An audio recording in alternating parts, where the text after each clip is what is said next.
Hi guys, ఆన్లైన్లో పాస్పోర్ట్కి ఎలా apply చేయాలో ఈ వీడియోలో క్లియర్గా ఎక్స్ప్లెయిన్ చేస్తాను. అండ్ పాస్పోర్ట్ అప్లికేషన్ సబ్మిట్ చేసిన తర్వాత డాక్యుమెంట్ వెరిఫికేషన్ అయితే ఉంటుంది.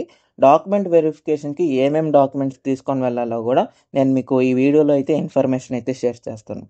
అండ్ డాక్యుమెంట్ వెరిఫికేషన్ తర్వాత నెక్స్ట్ ప్రాసెస్ ఏముంటుందో కంప్లీట్గా అయితే ఇప్పుడు మనం వీడియోలో అయితే చూద్దాం లేట్ చేయకుండా. సో గైస్, ఫస్ట్ అయితే మీరు ఆన్లైన్లో అప్లికేషన్ సబ్మిట్ చేసి అమౌంట్ పే చేస్తారు. అమౌంట్ అయితే 1500 ఉంటుంది. అంటే నార్మల్ బుక్లెట్ ప్లస్ 36 పేజెస్ అయితేనే ఓకేనా. ఒకవేళ మీకు ఇమీడియట్గా కావాలి, అర్జెంట్ ఉంది, అప్పుడు తాత్కాల్ ఆప్షన్ ఉంటుంది. 36 పేజెస్ అయితే 3500, అయితే 60 పేజెస్ అయితే 4000 తాత్కాల్లో. అదే నార్మల్లో అనుకోండి 36 పేజెస్ అయితే 1500 ఉంటుంది, 60 పేజెస్ అయితే 2000 ఉంటుంది. ఓకే. సో మీరు అమౌంట్ పే చేసిన తర్వాత మనకి స్లాట్ అయితే బుక్ చేసుకోవాలి డాక్యుమెంట్ వెరిఫికేషన్ కోసం. ఈ డాక్యుమెంట్ వెరిఫికేషన్ అనేది పాస్పోర్ట్ సేవా కేంద్రాల్లో ఆఫ్లైన్లోనే జరుగుతుంది. ఇది కూడా మనకి నియరెస్ట్ పాస్పోర్ట్ సేవా కేంద్రం మనం సెలెక్ట్ చేసుకొని అక్కడికైతే డాక్యుమెంట్ వెరిఫికేషన్ కోసం అయితే వెళ్ళాలి. ఓకే. వన్స్ అక్కడ డాక్యుమెంట్ వెరిఫికేషన్ కంప్లీట్ అయిన తర్వాత police verification has been initiated. అంటే ఎవరైతే మీరు ఏ పోలీస్ స్టేషన్ అయితే సెలెక్ట్ చేస్తారో అప్లికేషన్ సబ్మిట్ చేసినప్పుడు ఆ పోలీస్ స్టేషన్కి అయితే ఈ విధంగా నోటిఫికేషన్ అయితే వెళ్తుంది పాస్పోర్ట్ వెరిఫికేషన్కి, అంటే ఫిజికల్గా పోలీస్ వెరిఫికేషన్ కోసం. ఓకే. వన్స్ మీకు ఫిజికల్ పోలీస్ వెరిఫికేషన్ కానీ కంప్లీట్ అయిపోతే ఈ రిపోర్ట్ అనేది ఫస్ట్ మీ డిస్ట్రిక్ట్ ఎస్పీ ఆఫీస్కి అయితే వెళ్తుంది. సో ఎస్పీ ఆఫీస్ నుంచి అప్రూవ్ అయిన తర్వాత ఆర్పిఓ రీజనల్ పాస్పోర్ట్ ఆఫీస్కి అయితే వెళ్తుంది. ఓకే. మన ఏపీ అండ్ తెలంగాణ తెలుగు స్టేట్స్లో టోటల్గా 3 రీజనల్ పాస్పోర్ట్ ఆఫీసెస్ ఉన్నాయి. హైదరాబాద్ ఒకటి, నెక్స్ట్ వచ్చేసి విజయవాడ, వైజాగ్. ఓకే. మీరు ఆంధ్ర అయితే వైజాగ్ అయినా పెట్టచ్చు, విజయవాడ అయినా పెట్టచ్చు. సో విజయవాడ సర్కిల్లో అండ్ అంటే రాయలసీమ అంటే తిరుపతి, చిత్తూరు, కర్నూలు ఇవన్నీ అంటే నెల్లూరు, గుంటూరు, ఒంగోలు, ప్రకాశం ఇవన్నీ Vijayawada region. Okay. And Vizag region అంటే గోదావరి నుంచి శ్రీకాకుళం వరకు ఈ డిస్ట్రిక్ట్స్ అన్నీ వైజాగ్ రీజియన్ వస్తాయి. సో మీ ఇష్టం, మీకు కంఫర్టబుల్ బట్టి మీరు రీజనల్ పాస్పోర్ట్ ఆఫీస్ సెలెక్ట్ చేసుకుంటే సో ఈ రీజనల్ పాస్పోర్ట్ ఆఫీస్ నుంచే మీకు పాస్పోర్ట్ అనేది ఇష్యూ అవుతుంది ఈ స్టెప్స్ అన్నీ కంప్లీట్ అయిన తర్వాత. ఓకేనా. వన్స్ మీ పోలీస్ రిపోర్ట్ అనేది క్లియర్ అని వెరిఫై చేసుకున్న తర్వాత రీజనల్ పాస్పోర్ట్ ఆఫీస్ వాళ్ళు సో మీ డాక్యుమెంట్స్ అన్నీ క్లియర్గా ఉన్నాయి, మీ అప్లికేషన్లో ఎలాంటి ఇష్యూస్ లేవంటే మీ పాస్పోర్ట్ అనేది వెంటనే ప్రింట్ అయిన వెంటనే స్పీడ్ పోస్ట్లో మీరు ఏ అడ్రస్ అయితే సబ్మిట్ చేశారో ఆ అడ్రస్కి అయితే కొరియర్ వచ్చేస్తుంది, పోస్ట్ అయితే వచ్చేస్తుంది స్పీడ్ పోస్ట్లో. మీరు ఇది ట్రాక్ చేసుకోవచ్చు. మీరు అప్లికేషన్ సబ్మిట్ చేసిన తర్వాత మీరు అప్లికేషన్ స్టేటస్ అనేది ట్రాక్ చేసుకుంటూ ఉండొచ్చు. ఈ కంప్లీట్ ప్రాసెస్ అయితే 15 to 28 డేస్లో అయితే కంప్లీట్ అయిపోతుంది. వన్స్ ఒకవేళ మీ అప్లికేషన్ అనేది హోల్డ్లో పడితే నెక్స్ట్ వీడియోలో అయితే ఎక్స్ప్లెయిన్ చేస్తాను హోల్డ్లో పడితే ఎలా చేయాలనేది కూడా. ఓకేనా. నెక్స్ట్ డాక్యుమెంట్ వెరిఫికేషన్ కోసం ఏమేమి డాక్యుమెంట్స్ కావాలి అంటే మీరు అప్లికేషన్ సబ్మిట్ చేసిన తర్వాత అప్లికేషన్ రిసిప్ట్ వస్తుంది. సో అప్లికేషన్ రిసిప్ట్లో బ్యాచ్ నెంబర్ అని సీక్వెన్స్ నెంబర్ అని ఉంటుంది. So me application receipt plus address proof document and date of birth proof documents అయితే క్యారీ చేయాలి. వాటితో పాటు Aadhaar card, pan card and SSC marks memo, xerox copies plus original documents అన్నీ ఉండాలి. ఓకేనా. సో ఇక్కడ కనిపిస్తున్న డాక్యుమెంట్స్ అన్నీ మీరు ఒరిజినల్ ప్లస్ జెరాక్స్ కాపీస్ అయితే తీసుకుండాలండి. సో అడ్రస్ ప్రూఫ్ డాక్యుమెంట్స్లో వీటిలో ఏదైనా పర్లేదు, ఒరిజినల్ ప్లస్ జెరాక్స్ కాపీ ఉండాలి ఖచ్చితంగా. అండ్ మీరు డాక్యుమెంట్ వెరిఫికేషన్కి వెళ్ళిన తర్వాత వాళ్ళు ఈ డాక్యుమెంట్స్ అన్ని వెరిఫై చేసుకొని ఆన్లైన్లో సబ్మిట్ చేస్తారు. అండ్ సబ్మిట్ చేసిన తర్వాత స్టాంప్ వేసి సైన్ చేసి ఆ డాక్యుమెంట్స్ అనేవి మళ్ళీ మీకే రిటర్న్ ఇస్తారు. పోలీస్ వెరిఫికేషన్కి కానిస్టేబుల్ వచ్చినప్పుడు ఇవన్నీ వాళ్ళకి సబ్మిట్ చేస్తే వాళ్ళన్నీ ఒకసారి చెక్ చేసుకొని వాళ్ళు ఆన్లైన్లో అయితే సబ్మిట్ చేసేస్తారు. అండ్ పోలీస్ రిపోర్ట్ కూడా క్లియర్ అయిపోయిందంటే మీకు పాస్పోర్ట్ అనేది 5 డేస్లో అయితే మీ ఇంటికి అయితే వచ్చేస్తుంది. ఓకేనా. ఇప్పుడు మనం లేట్ చేయకుండా పాస్పోర్ట్ ఎలా అప్లై చేయాలో చూద్దాం. గైస్, పాస్పోర్ట్ అప్లై చేయడానికి పాస్పోర్ట్ సేవ పోర్టల్కి అయితే వెళ్ళాలి ఫస్ట్. సో వెళ్ళిన తర్వాత ఫస్ట్ అయితే మనం రిజిస్టర్ అవ్వాలి. సో రిజిస్ట్రేషన్లో ఇక్కడ మనం మన ఈమెయిల్ ఇక్కడ ఫస్ట్ అయితే పాస్పోర్ట్ ఆఫీస్ అని సెలెక్ట్ చేసుకొని పాస్పోర్ట్ ఆఫీస్లో ఇక్కడ మన తెలుగు స్టేట్స్ అయితే విజయవాడ, విశాఖపట్నం, హైదరాబాద్. సో ఇదేంటంటే పాస్పోర్ట్ ఆఫీస్ ఏంటంటే రీజనల్ పాస్పోర్ట్ ఆఫీస్ అంటారు. Email ID and you want login ఇక్కడ ఎస్ అని సెలెక్ట్ చేసి పాస్వర్డ్ సెట్ చేసుకొని సైన్ అప్ అయిన తర్వాత రిజిస్ట్రేషన్ కంప్లీట్ అయిపోతుంది. ఆ తర్వాత మనం లాగిన్ అయిన తర్వాత పాస్పోర్ట్కి అయితే అప్లై చేయాలి. పాస్పోర్ట్ సేవా పోర్టల్లో మనం రిజిస్ట్రేషన్ చేసుకున్న తర్వాత మళ్ళీ లాగిన్ అవుతాం. సో లాగిన్ అయిన తర్వాత మనకి హోమ్ పేజ్ ఓపెన్ అవుతుంది. హోమ్ పేజ్లో ఇక్కడ మనకి డైరెక్ట్గా సర్వీసెస్ వచ్చేస్తాయి గైస్. ఫస్ట్ ఆప్షన్ మనం క్లిక్ చేసిన తర్వాత ఇక్కడ మిమ్మల్ని అడుగుతుంది passport number, date of birth. ఒకవేళ మీరు ఫ్రెష్ పాస్పోర్ట్ కానీ అయితే సో ఇక్కడ మీకు స్కిప్ ఫర్ నౌ ఉంటుంది. సో ఈ స్కిప్ ఫర్ నౌ ఆప్షన్ అని క్లిక్ చేసిన తర్వాత సో మీరు రిజిస్ట్రేషన్ చేసే ముందు మీకు అంటే ఒక పాస్పోర్ట్ ఆఫీస్ని సెలెక్ట్ చేసుకోమంటుంది. మీరు మళ్ళీ పాస్పోర్ట్ ఆఫీస్ని అయితే చేంజ్ చేయలేరు. సో వన్స్ సెలెక్ట్ అయిపోయిన తర్వాత నెక్స్ట్ క్లిక్ చేసిన తర్వాత ఇక్కడ మీకు మళ్ళీ ఆప్షన్స్ వస్తుంది. Applying for fresh passport, reissue of passport. So మీకు ఫ్రెష్ పాస్పోర్ట్ కాబట్టి ఫ్రెష్ పాస్పోర్ట్ సెలెక్ట్ చేసుకుంటారు. ఆ తర్వాత మీ అప్లికేషన్ నార్మలా, తత్కాల. 1 వీక్లో కావాలి మీకు పాస్పోర్ట్ అన్నప్పుడు మీరు తత్కాల్ సెలెక్ట్ చేసుకుంటారు. ఓకేనా. సో ఇక్కడ నేను type of application normal select చేసుకుంటున్నాను. ఆ తర్వాత type of passport booklet. So ఇక్కడ మీకు పాస్పోర్ట్లో ఎన్ని పేజెస్ కావాలి, 36 పేజెస్ కావాలా లేదంటే 60 పేజెస్ కావాలా అంటే మీ రిక్వైర్మెంట్ని బట్టి మీరు ఇక్కడ పాస్పోర్ట్ బుక్లెట్ని కూడా సెలెక్ట్ చేసుకోండి. సో చేసిన తర్వాత సేవ్ అండ్ నెక్స్ట్ క్లిక్ చేస్తాను. So save and next click చేసిన తర్వాత ఇక్కడ గివెన్ నేమ్, ఇక్కడ సర్నేమ్. సర్నేమ్ అంటే మీ ఇంటి పేరు ఇవ్వాలి, గివెన్ నేమ్ వచ్చేసి మీ ఒరిజినల్ నేమ్ ఇవ్వాలి. అంటే మస్ట్ అండ్ షుడ్గా మీరు నేమ్ అయితే యాజ్ పర్ 10th క్లాస్లో స్పెల్లింగ్ ఎలా ఉంటే అలానే ఇక్కడ కూడా ఫిల్ చేయాలి. బట్ సర్నేమ్ మాత్రం ఇక్కడ మీరు సపరేట్గా అంటే ఇక్కడ ఇంటి పేరు వచ్చేసి సర్నేమ్లో ఫిల్ చేస్తారు, గివెన్ నేమ్ వచ్చేసి మీ నేమే, బట్ స్పెల్లింగ్ మిస్టేక్స్ అనేవి ఉండకూడదు. ఓకేనా. ఆ తర్వాత జెండర్ సెలెక్ట్ చేసుకోవాలి. అండ్ నెక్స్ట్ వచ్చేసి have you ever been known by other names అంటే మీకు అలియాస్ నేమ్స్ ఏమైనా ఉన్నట్లయితే ఎస్ అని పెట్టి సో దానికి సంబంధించిన నేమ్స్ వాటికి సంబంధించిన ప్రూఫ్స్ కూడా మీకు క్యారీ చేస్తూ ఉండాలి. ఎందుకంటే మీరు డాక్యుమెంట్ వెరిఫికేషన్కి వెళ్ళినప్పుడు దానికి సంబంధించిన నేమ్స్ వాటికి సంబంధించిన ప్రూఫ్స్ కూడా అడుగుతారు కాబట్టి. ఓకే. ఒకవేళ మీకు నేమ్స్ అంటే మీకు అలియాస్ నేమ్స్ అలాంటివి ఏం లేకపోతే మీరు నో అని పెట్టేయచ్చు. Okay. Have you ever change your నేమ్లో నో అనే పెట్టండి. అండ్ మీ డేట్ ఆఫ్ బర్త్ 10th క్లాస్లో డేట్ ఆఫ్ బర్త్ ఎలా ఉంటుందో అలానే పెట్టండి. ఒకవేళ డేట్ ఆఫ్ బర్త్ పెడుతున్నారంటే దానికి సంబంధించిన స్ట్రాంగ్ ప్రూఫ్ ఉండాలి గైస్. ఓకేనా. Next place of birth. So మీరు ఎక్కడ పుట్టారో ప్లేస్. అండ్ మార్షియల్ స్టేటస్, మీరు డివోర్స్డా, మ్యారీడా, సపరేటెడా, సింగిలా, విడోవర్. సో నేనైతే సింగిల్ అండ్ సెలెక్ట్ చేసిన తర్వాత is your place of birth out of India. So నేను ఇండియాలో పుట్టాను కాబట్టి నో.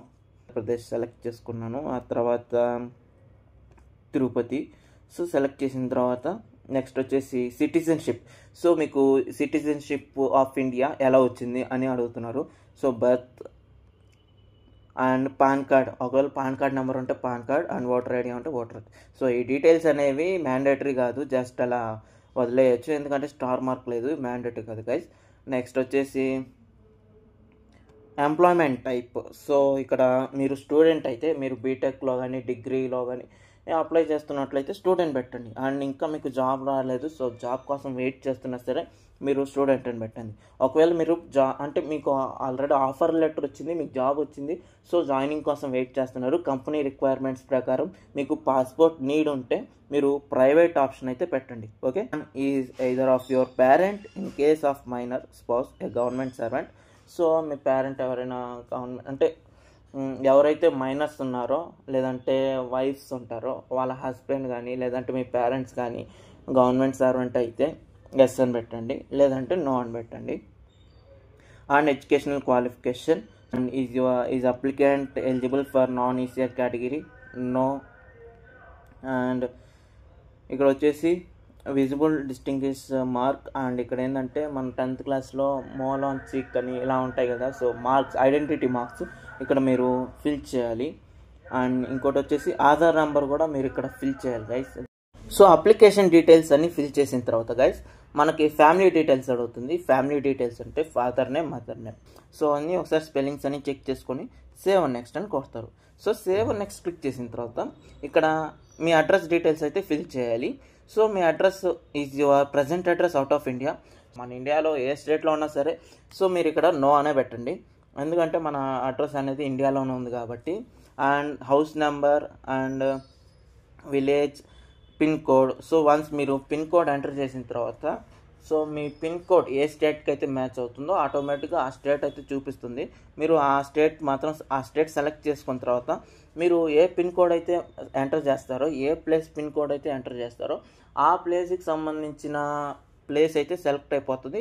నేను తిరుపతి పిన్ కోడ్ ఎంటర్ చేశాను కాబట్టి తిరుపతి పిన్ కోడ్ అనేది తిరుపతి ప్లేస్ అనేది డిస్ట్రిక్ట్ అనేది ఆటోమేటిక్గా ఫెచ్ అయిపోయింది. అండ్ ఇక్కడ పోలీస్ స్టేషన్, ఇక్కడ మనకి తిరుపతి డిస్ట్రిక్ట్లో ఉన్న అవైలబుల్ పోలీస్ స్టేషన్స్ అన్నీ ఇక్కడ మనకి చూపిస్తుంది గైస్.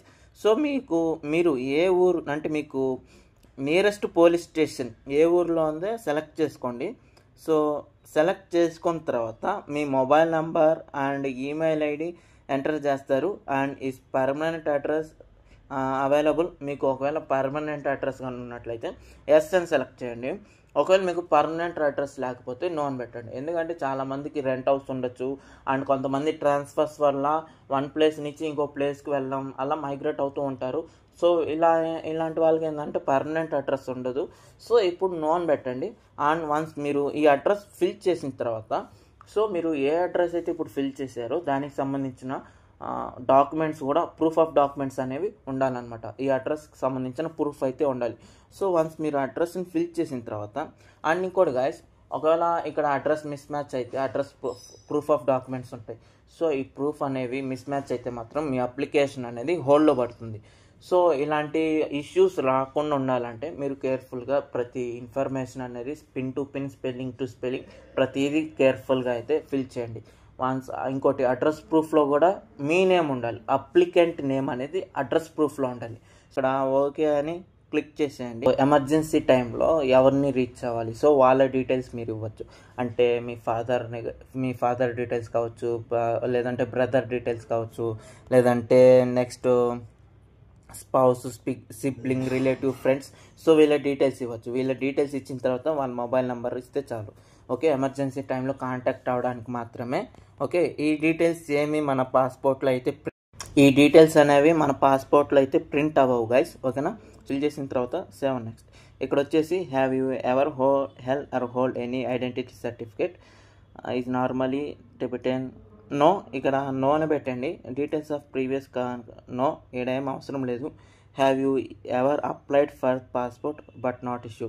సో ఇంతకుముందు మీరు పాస్పోర్ట్ అప్లై చేసి ఒకవేళ ఇష్యూ కాకపోతే ఎస్ అని పెట్టండి. లేదంటే ఇదే మీరు ఫ్రెష్ పాస్పోర్ట్ కాబట్టి ఇవన్నీ నో అని పెట్టేయండి గైస్. ఇవన్నీ నో అని పెట్టేయండి. ఓకే, ఇంకా నెక్స్ట్ సేవ్ అండ్ నెక్స్ట్ అని క్లిక్ చేసిన తర్వాత ఇక్కడ కొన్ని డీటెయిల్స్ అయితే అడుగుతుంది. Or any proceedings in respect of offence alleged in ending before. So ఏమైనా క్రిమినల్ కేసెస్ ఏమైనా ఉన్నాయా అడుగుతుంది. సో నో అని పెట్టండి.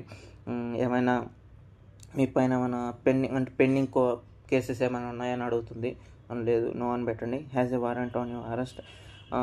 ఇవన్నీ నో అని పెట్టండి గైస్. ఇవన్నీ ఏంటంటే మీరు ఏమైనా క్రిమినల్ యాక్షన్స్లో కానీ మీ పైన ఏమైనా కేసెస్ ఉన్నాయా వాటి గురించి మాత్రమే. సో ఏం కాకుండా ఇవన్నీ నో అని పెట్టండి. ఓకే, నో నో నో అన్నీ నోనే. Okay, so save and next అని క్లిక్ చేసిన తర్వాత సో మీ పాస్పోర్ట్ డీటెయిల్స్, సో మీకు పాస్పోర్ట్ అనేది ఇలా ప్రింట్ అవుతుందని మనకు ఒక డెమో అయితే చూపిస్తుంది. సో ఇది పాస్పోర్ట్ ప్రివ్యూ అనమాట. సో ఈ ఐ అగ్రీ అని పెట్టేసి సేవ్ అండ్ నెక్స్ట్ అని క్లిక్ చేసేస్తే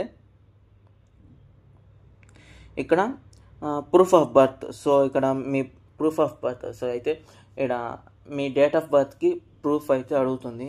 ఇక్కడ మీరు 10th క్లాస్ మార్క్ షీట్ సరిపోతుంది. ఓకే, లేదా మీ ఓటర్ ఐడి సరిపోతుంది. ఇక్కడ ట్రాన్స్ఫర్ ఆర్ స్కూల్ లివింగ్, లేదా మీకు బర్త్ సర్టిఫికేట్ ఉన్నా ఓకే. ఓకే, నెక్స్ట్ వచ్చేసి proof of residential address. So present ఉన్న అడ్రస్ ప్రూఫ్ అయితే కావాలి. దానికి కూడా మీరు ఇక్కడ సెలెక్ట్ చేసుకోవచ్చు. ఆధార్ కార్డు కూడా okay. And bank book, electricity bill, ఇందాక చెప్పాను కదా అడ్రస్ ప్రూఫ్కి సంబంధించిన డీటెయిల్స్ ఉండాలని. పాన్ కార్డు కూడా సెలెక్ట్ చేసుకోవచ్చు మీరు. ఇక్కడ ఆధార్ కార్డ్ సెలెక్ట్ చేసేసుకుంటే సెట్ కేసు. ఆ తర్వాత ఏంటండి ఐ అగ్రీ. మీరు ఏ ప్లేస్ నుంచి ఈ అప్లికేషన్ ఫిల్ చేస్తారో ఆ place and date and save అని క్లిక్ చేసేసి ప్రివ్యూ క్లిక్ చేసి ఒకసారి మీరు మీ అప్లికేషన్ అయితే చెక్ చేసుకోవచ్చు ఇలాగా. సో ఎలాంటి మిస్టేక్స్ లేకపోతే క్లోజ్ చేసేసి సబ్మిట్ అని క్లిక్ చేసేస్తే నెక్స్ట్ వచ్చేసి మీ అప్లికేషన్ అనేది సబ్మిట్ అయిపోతుంది. సబ్మిట్ అయిన తర్వాత so pay and schedule appointment. ఇక్కడ ఏంటంటే సో ఫస్ట్ అమౌంట్ పే చేసిన తర్వాత మిమ్మల్ని అపాయింట్మెంట్ అడుగుతుంది. అంటే మీకు కంఫర్టబుల్ డేట్స్లో ఏమున్నాయి స్లాట్ అయితే మీరు బుక్ చేసుకోవాలి. సో ఒకసారి మీరు పాస్పోర్ట్ ఫస్ట్ ఏంటంటే డాక్యుమెంట్ వెరిఫికేషన్ ఉంటుంది. ఈ డాక్యుమెంట్ వెరిఫికేషన్లో మనకి మన డాక్యుమెంట్స్ మనం ఏమైతే ప్రూఫ్ పెట్టామో డేట్ ఆఫ్ బర్త్కి, అడ్రస్ ప్రూఫ్కి, వీటిని వెరిఫై చేసుకొని ఆన్లైన్లో సబ్మిట్ చేస్తారు. సబ్మిట్ చేసిన తర్వాత నెక్స్ట్ వచ్చేసి పోలీస్ వెరిఫికేషన్ ఉంటుంది ఫిజికల్గా. సో పోలీస్ వెరిఫికేషన్ కంప్లీట్ అయిన తర్వాత మీ డాక్యుమెంట్స్లో ఎలాంటి ఇష్యూస్ లేకపోతే ఒక 5 to 10 డేస్లో మీ పాస్పోర్ట్ అనేది మీ ఇంటికి వచ్చేస్తుంది. మీరు ఏ అడ్రస్ అయితే ఇచ్చారో ఆ అడ్రస్కి స్పీడ్ పోస్ట్లో వచ్చేస్తుంది. అండ్ ఒకవేళ మీ డాక్యుమెంట్లో ఏమైనా ఇష్యూస్ ఉన్నట్లయితే, మీ అప్లికేషన్లో ఎలాంటి ఇష్యూస్ ఏమైనా ఉన్నట్లయితే మీ అప్లికేషన్ అనేది హోల్డ్లో పడుతుంది. ఒకవేళ హోల్డ్లో పడితే ఎలా సాల్వ్ చేయాలో నేను నెక్స్ట్ వీడియోలో అయితే చెప్తాను. ఈ వీడియోని చూసినందుకు చాలా థ్యాంక్స్. మీకు ఇంకా ఏమైనా డౌట్స్ ఉన్నట్లయితే కింద కామెంట్ సెక్షన్లో కామెంట్ చేయండి. Thanks for watching.